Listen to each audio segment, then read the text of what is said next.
Hello, this is Faith at Faith and Books, and I am going to talk about two five-star books that I have had the blessing and the privilege to read.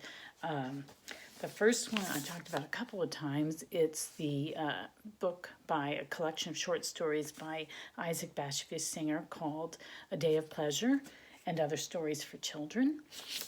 This was a reread. I went through and Isaac Bashevis Singer phase, I think in my early 20s, and I read a lot of his novels.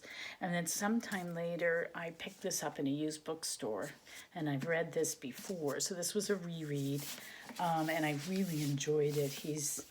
He did win the Nobel Literature Prize in 1978. He was one of the last writers in Yiddish, and he's just a master storyteller. And he writes in a very clear, simple, captivating way that just pulls you right into his world. So you're very much immersed in the world of the Hasidic Jewish boy in the Warsaw Ghetto before World War II. So I just found these stories exquisite. I highly recommend them. So that was one. The second one was something I just stumbled on. I needed a Kindle read because I always have to have two books going. A Kindle read that I can read at night because I need that backlit and those big letters to read at night. And then I need a in real life book. And so the Day of Pleasure was the real life book. And my Kindle read, since I had finished Generation of Sociopaths, I needed something on my Kindle, and so I decided to go to Goodreads and just scroll through any of the books I had listed there as want-to-reads, and I stumbled on this one. That's someone I know just as a friend online, but I've known for years. She lives in England. She, a year ago, had recommended this book. She had given it a good review. It's A Time of Gifts by Patrick Lee Fermor. And this is a New York Review book. And I had never noticed, or it never registered with me, that there was something out there called New York Review books until BookTube.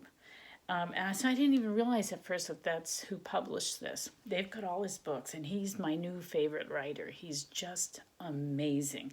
This book is the story of it's his memoirs of walking across Europe the year he turned 19. Was it 19 or 18? No, I guess he turned 19. He starts in Holland and he walks. It ends when he gets into Hungary. In fact, he was going to write a trilogy. These are memoirs. So the walk takes place in 1933, 1934. But he is writing this, I think he published it in the 70s. So he's looking back, so it's a memoir, and it's just, right before World War II. So he's walking through Europe and Germany and Austria just before what's going to hit the fan. And it's really interesting in that perspective. And he's just a brilliant writer. He just has such a flair for language. It's very erudite. I was glad I read it on the Kindle because I kept, that feature where you can press the word and it'll give you the definition, because there are a lot of new words I learned. He writes very descriptively with very precise language. So I learned all sorts of fun new words, like welkin. Did you know that welkin means sky or heaven? What other words? Eyot, I'm not sure how you say it. EYOT means a small island in a river. At one point he talks about fiacres, and that just blew my mind because I know of a Saint Fiacre who was the patron saint of farming. Why would they call something a fiacre? And it turns out that he was referring to carriages that used to line up outside the Hotel de Saint-Fiacre in Paris. And so fiacres is another word for, I guess basically taxi cabs. So he uses language like that. It's really rich. But at the same time, it's not stuffy or academic. It's very exuberant and just really rich. at one point, I mean, the one thing that I don't like, I'm glad that I read it on the Kindle so I could look up words, but I really needed maps and pictures, because at one point he's describing this monastery and he goes off on this incredible soaring description using Baroque music as sort of an analogy to explain the architecture. He's really into art history and architecture. And he just says descriptions are just beautiful. They're like prose poems. And he goes on for pages describing how glorious this monastery is. And I mean, it was wonderful to read. You just get captivated. But I was like, what is this place? I want to see a picture of it. So I went and looked it up online. And the minute I saw a picture, I thought, oh yeah, okay, that's what he was describing. I mean, his description was so on point and so beautiful, and sort of its own little masterpiece of describing the beauty of this monastery in Austria, I think it was. Anyway, I just really, really, and I didn't realize that other people, I'd never heard of him, but other people considered him, consider this book a classic. And so now I plan to try to read as much of him as possible. And I'm excited that this, I just stumbled across the New York Review Books, and now apparently they've published a lot of his stuff. So I want to read the next book in the trilogy, but he never wrote the third book. But at some point soon, I'm going to read the second book in the trilogy. And then he wrote a lot of other travel writing, and I think he wound up living in Greece. So he wrote a lot of books or travel books or whatever about Greece. Anyway, it's a beautifully written book, really compelling. He's just a master with the English language and with other languages too. He's got a lot of German and Latin is in here, and just a really, really interesting and obviously brilliant young man walking across Europe. And so it's sort of like it's him looking back on his youth, but then at the same time, you're experiencing it as he experienced it when he was young, and you know what's going to happen with World War II, but at the same time, you're in that time period where they don't know how bad it's going to be.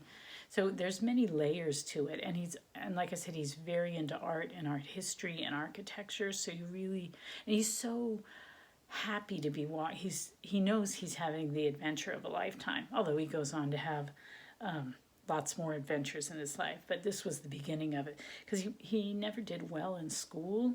I mean, he was brilliant in terms of learning, but he never could follow the rules. I think today he would be considered ADD and they would have medicated him or something. But he kept getting into trouble. He just couldn't follow the rules, and he kept sneaking out or playing pranks or whatever.